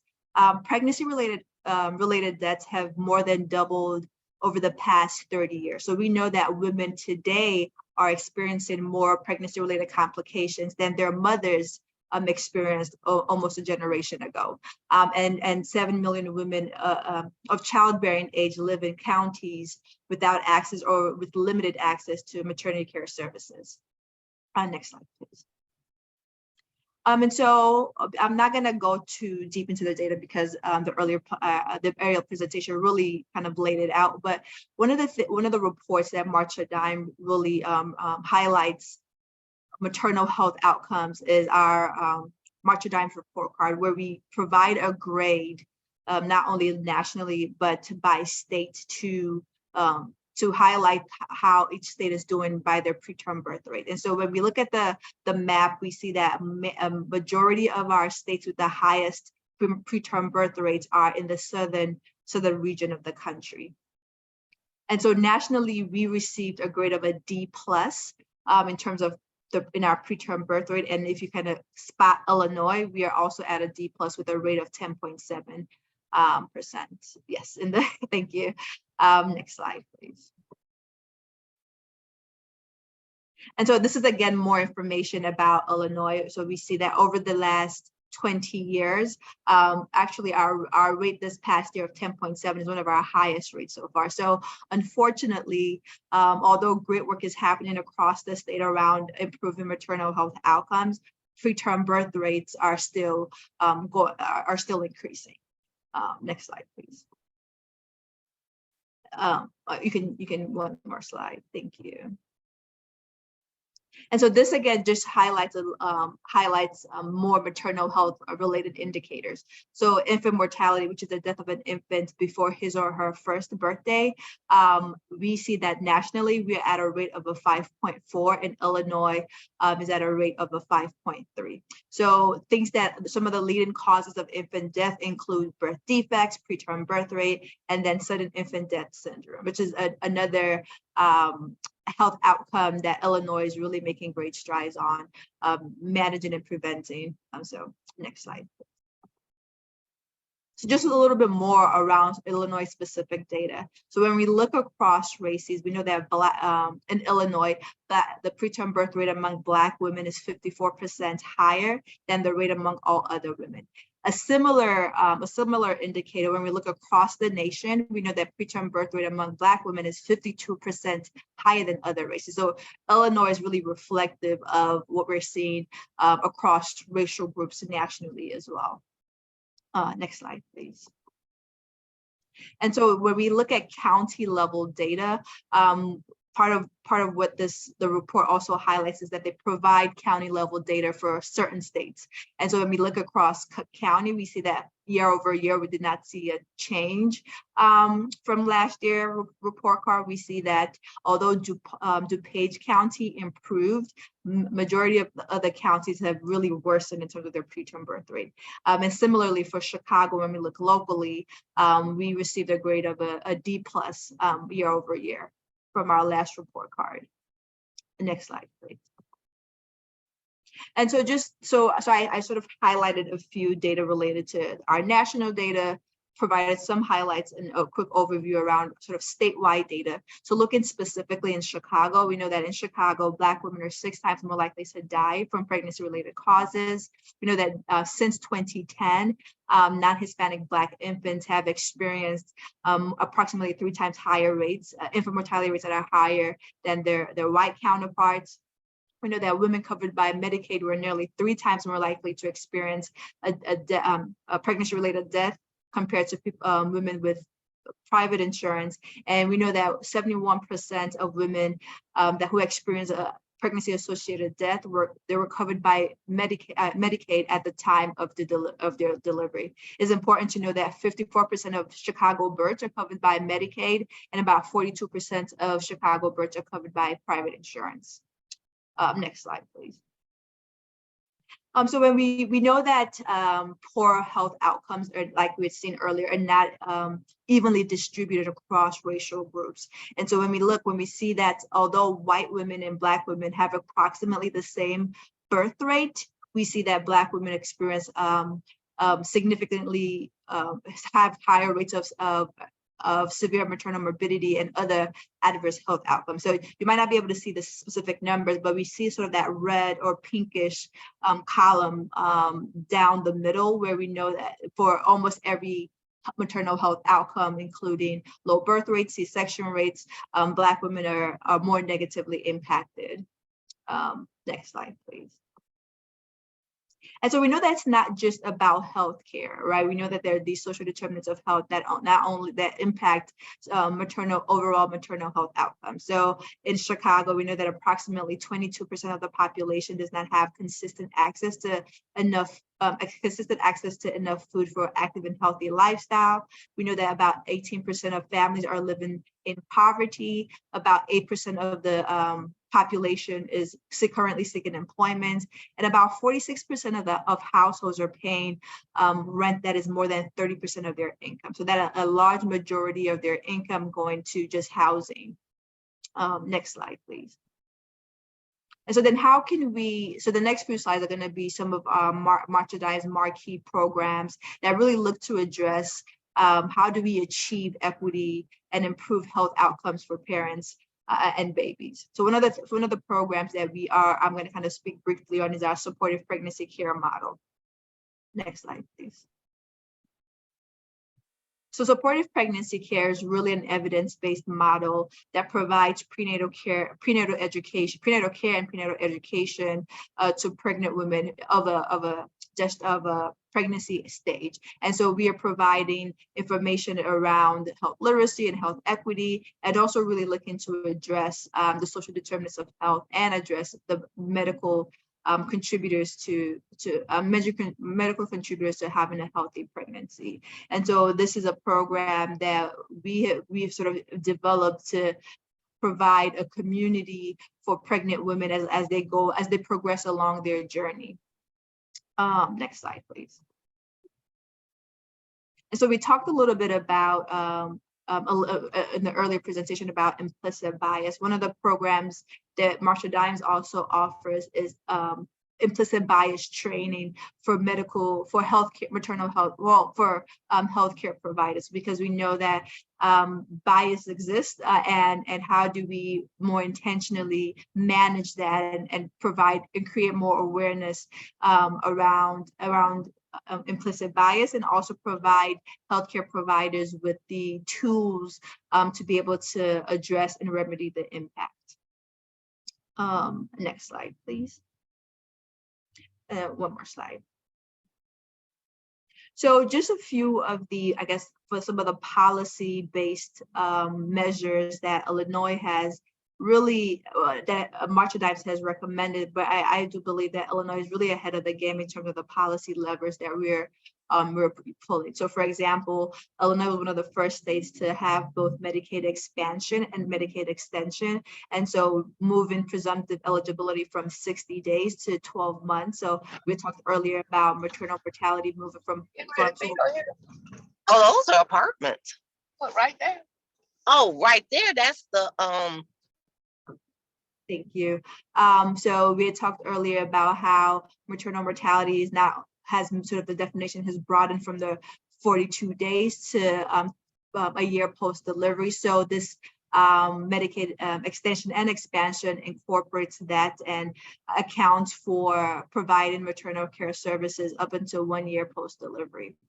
We also know that there's been ongoing conversation about expanding the care delivery team. So Illinois is also one of the few states that have also passed legislation around midwifery support. And so in addition to being one of the third states that have passed doula services. So although there's still conversations about sort of the state reimbursement rate, there is legislation passed around doula services being covered by Medicaid. And then we have MMRC, which really does a deep dive into maternal mortality and highlights really the sort of the contributing factors around maternal mortality. The physician earlier mentioned a few of the reports that was in partnership with the MMRC for Illinois. And then we have a really robust PQC, which really shares and highlights the work that's going on with hospitals around how to improve maternal health outcomes, including increasing vaginal birth. So that's for our Illinois PQC. That's one of the priorities, is to how do you sort of reduce C-section rates and increase vaginal births as well.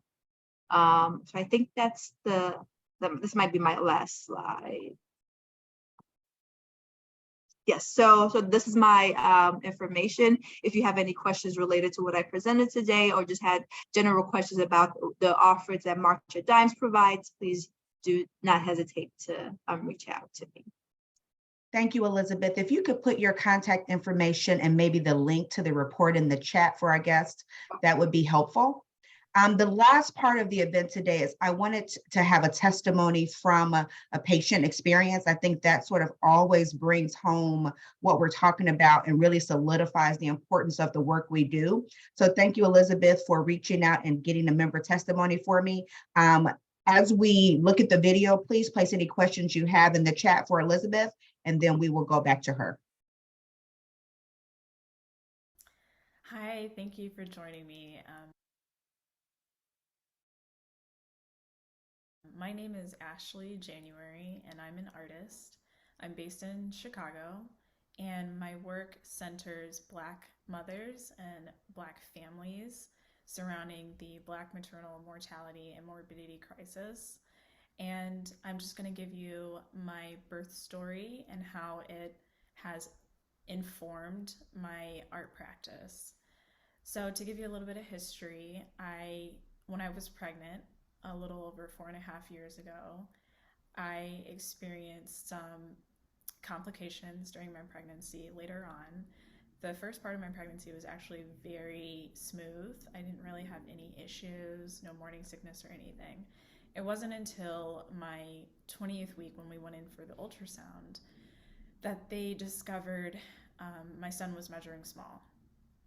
And so there were a lot of questions about why that was happening, that I didn't really get any answers. My obstetrician gynecologist couldn't really figure it out because I was active and healthy and never had any other health issues. So she didn't really understand what was going on. And my diet was fine. I was eating, organic foods. I was still doing Pilates and everything. So I was taking care of myself and I had no other issues.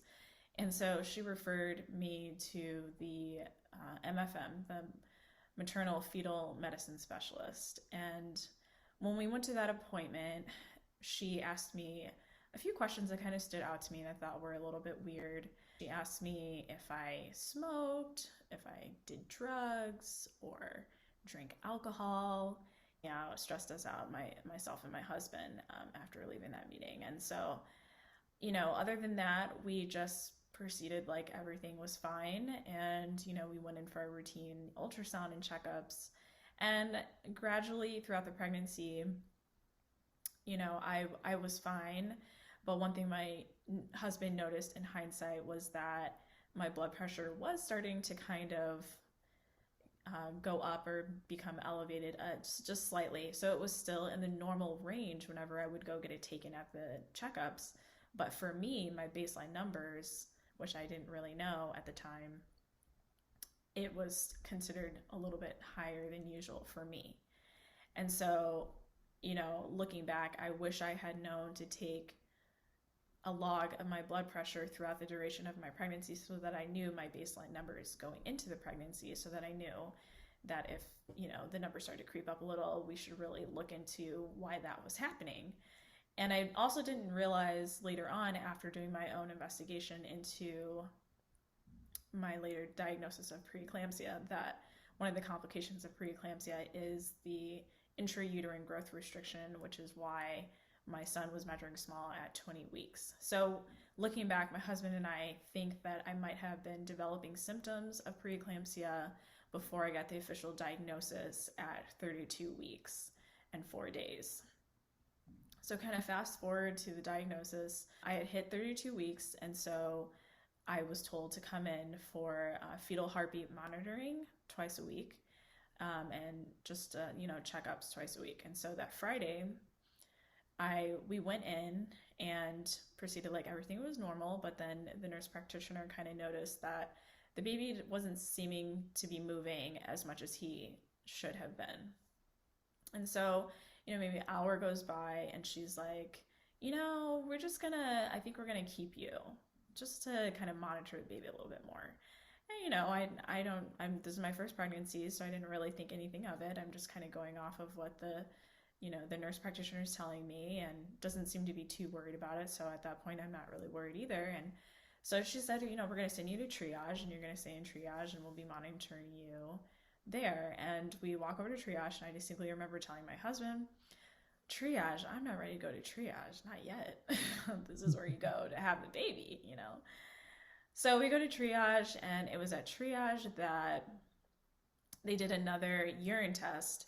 I think that was a little bit more specified or sensitive, because the urine test that I had taken earlier at my checkup came back fine, came back normal. But this more specific version of the test that I took in triage indicated that I did have proteins in my urine, and that's when I received the diagnosis of preeclampsia.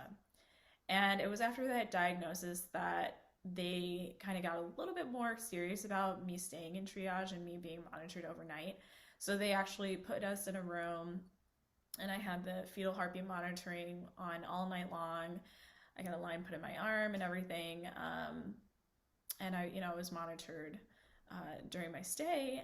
But in the back of my mind, I still thought, oh, okay, well, this is just for one night. Maybe I'll just be put on bed rest, for the duration of my pregnancy, because at this point it was like 7 weeks before the due date. And so I'm thinking, oh, okay, I could still be going home tomorrow. Well, the doctors were coming in and they were monitoring me, and they didn't really like the progression of things. They still felt that he wasn't moving enough, and they were monitoring throughout the night. And so that next day, they decided that they wanted to give me the steroid shots in my legs, which were super painful, but very well worth it, because they helped to develop the lungs and the infant. And so just in case anything were to happen. And so I got the shots, and I was continuing to be monitored. And the next morning, I was told to go down and take another test. It was like a 30-minute test where it's like I think an ultrasound, and then they also a more specific type of fetal heartbeat monitoring, and they give you juice and everything to see how the baby responds, if the baby responds to the with kicking as they should be throughout the 30 minutes. And unfortunately, that's when things kind of started to snowball, because he wasn't moving as much as he should have. And the nurse very politely, very sweetly came in and said, okay, we're just gonna, wheel you out into the hallway, and then I'll be right back to let you know the next steps. And so I'm in the hallway waiting with my husband, and, still thinking, okay, we're gonna see what they're gonna say. We don't know what's next. And then they tell us that they need to start prepping me for the OR, and wheeled me in there. And I had to get, another line put in me. And then that's when things kind of started to get real. I realized that I needed a emergency C-section. And my gynecologist came in. She had been out of town on vacation, and she came in and talked with me. And then everybody seemed to kind of understand that Kyle and I needed a moment to kind of really grasp what was going on. So everybody kind of left the room for about a minute to give us some space. And that's when things just kind of, we kind of had to release all of the anxiety and stress and the tears and everything. And then after that, my doctor said, it's just, he'd be better. He's going to be better out than he is in. It's time for us to go get him. And then they wheeled me in, had to get my spinal tap for the 15 minutes. So Kyle waited in the other room, and then they did the whole procedure, the cesarean. And I got to see my son for very briefly after the surgery, because they had to rush him back to work on him. It was like a team of doctors and nurses working on him because he, I think he might have had a little bit of fluid or something they needed to get out. And then he was also a little bit jaundiced. And then after that, he ended up staying in the neonatal intensive care unit for 6 weeks. And so during that time, I had to, get the breast milk going and kind of force myself to start that process because I really wanted him to be breastfed. And I even had to make the decision, we had to make the decision of whether or not to give him donor milk because my milk supply wasn't up to where he needed it, which I didn't realize either, but I learned after the fact that the milk supply comes in more naturally and quicker when you're able to hold your child to your chest and do skin to skin. But because he was in the NICU, I wasn't able to hold him. So it was a very, very painful process of trying to get my milk going and trying to get it up, trying to get my supply up quickly 7 weeks before, he was supposed to be born. And so that process was very grueling and painful, and just not being able to hold him and have that skin to skin and close contact with him immediately after giving birth to him was also a very painful reality that I had to experience. And the NICU experience, thank God for the nurses and the doctors, but specifically the nurses who take care of him, who took care of him. They gave us the reassurance that we needed, that he was going to be in the best care possible. And the hospital that he was born in, that I delivered in, is one of the top hospitals in Chicago. So we felt very good about the care that he was receiving. And I feel very fortunate and blessed to be able to have delivered and given birth in this hospital and been taken care of by such a wonderful team of doctors and nurses who I felt were actually listening to me. So I know, other mothers who have different circumstances aren't necessarily given the same care. And often the mothers that I've talked to have felt like doctors and medical professionals don't necessarily listen to them and how they're feeling. Well, I felt like I was taken care of and I was listened to. But at the same time, I felt like there were a series of smaller complications throughout the pregnancy that might have been yellow flags that should have been investigated, because I did experience some swelling in my feet, I think 6 months prior. And I thought it was just because I went on a little baby moon vacation with my husband. I thought it was the flight, but I didn't realize that the swelling that didn't go away was also another indication that there was something else going on. So, there were small things in hindsight I kind of feel like I should have maybe spoken up about more. And, there were questions that I kind of raised. So all of this kind of led to my investigation into what had happened, really understanding what it meant to have preeclampsia, what that means, high blood pressure. I was on the high blood pressure medication for a few weeks after I gave birth so that my blood pressure could come back down to normal. And, so all this was a whirlwind for me because I had never really been on medication like that. I didn't really understand where the high blood pressure came from, or why I had gotten it. It was rapidly onset at the very end. And I also experienced placental abruption, which is another complication of the preeclampsia as well. And yeah, so all of these things really informed why I decided to continue to work towards providing a voice and uplifting other mothers who have gone through similar experiences. So my first series that I've done with this work is titled Human Mother Black. And in the series, I depict 3 other mothers, including myself, and their children. And so for that process, I would sit down with them in their intimate places of dwelling, whether that be inside their home or in their backyard or front yard. And we would, have a photo shoot where I would take photos of them engaging in joy and activities with their family, specifically their child that they gave birth to that was born prematurely, similar to my own experience. And they gave me the opportunity to see how they have kind of overcome these moments and transcended these moments of adversity. And not only with the photo references I used to create the portraits, but also the interviews. So we interview either that day after the photo shoot or maybe another day, and they tell me their own birth story. And then I go back and edit the story that they've told me, and I use those stories, I take clips of them and create installations where people can come and interact inside the exhibition and put the headphones on, listen to the stories in their own voices of the mothers who've experienced the birth trauma. And this allows for the viewer to walk through the exhibition and see the show and really understand how significant experiencing something like this is in a person's life from their own perspective and point of view in their own voice.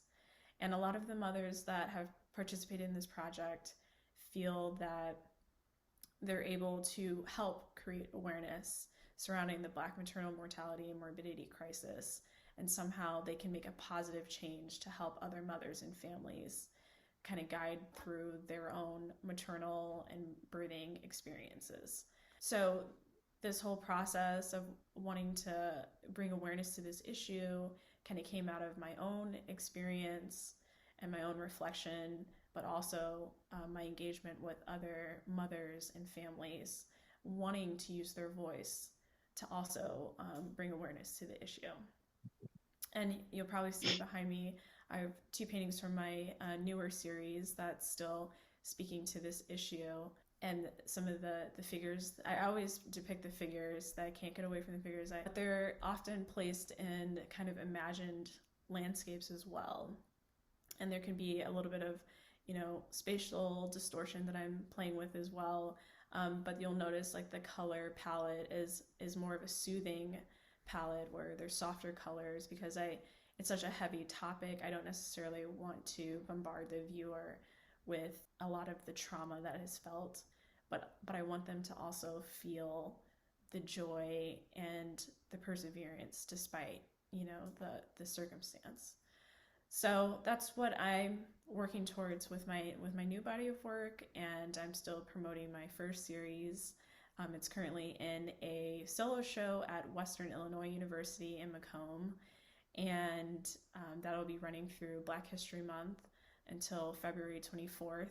And then on March 1st, the paintings are going to come back, and there's going to be another pop-up show sponsored by Rush University Medical Center. They're having a screening of the documentary Aftershock. And then after they screen that, people will be able to walk out into the exhibition of a few of my works, not all of them, but a few of them to see, and then, videos too, and the sound installations of the personal narratives of the mothers, and be able to, ask me questions and all that. So it's really exciting. And I was just very grateful to Elizabeth for including me in the March of Dimes event during National Prematurity Awareness Month in November. I think that was a great event as well to participate in, and people got a chance to interact with the sound installations and see the actual physical G-clay prints of 4 of the portraits from the series too. So it's a way for, my artworks to help to create awareness surrounding the issue, so that people become more informed about what's going on, because in a way I feel like it's kind of a silent crisis going on, but I know too many people personally that have gone through similar experiences myself. This is not like a distant topic for me. It's a very personal one. I'm going to stop right there because the rest is, you've gotten the main point, I think.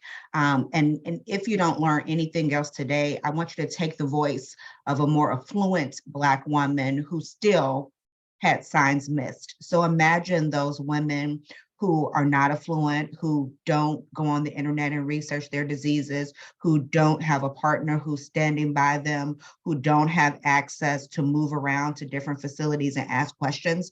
That's our role in all of this. So I hope you understand that impact. As we close out, Elizabeth, there was one question for you. Is there a way to see a report on certain hospitals to know how efficient their care is regarding mothers and babies? So I think I shared that earlier that CMS has like hospital ratings that they provide. And that's sort of like, to my knowledge of, because they don't necessarily, because maternal health measures the volume, they don't necessarily publish, it's not socializable, the maternal health data by hospital specific. So, but they do have, like CMS does provide overall hospital quality star ratings based on the hospitals provide patient outcomes. So that's something that CMS does provide. Perfect. Thank you so much for that, Elizabeth, and all the work that March of Dimes does on behalf of the women each and every day to get rid of this epidemic.